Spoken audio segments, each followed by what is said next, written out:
Hi, good day, ma'am and sir, and to all employers in Hong Kong. My name is Desiree May Gonya, 34 years old, single, from Philippines. I am a Roman Catholic.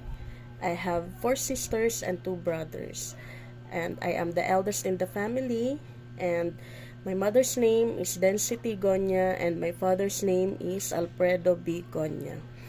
And I have work experience before in Hong Kong.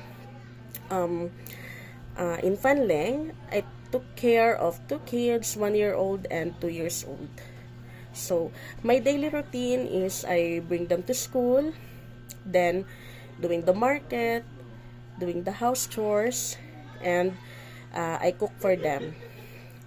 And then, my second employer, I take care of twins, but unfortunately, the baby twins had suffering from some disease, and then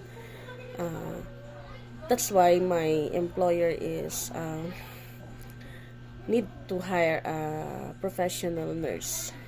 And my third employer is I did the same with my first employer. I take care of two boys, and I bring them to school. Then after I bring them to school, I go directly to market.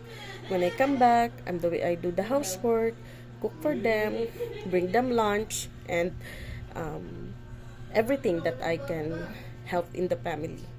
So that is my experience, ma'am, sir, in Hong Kong, and I look forward to hear from you, then to discuss more further in my experience.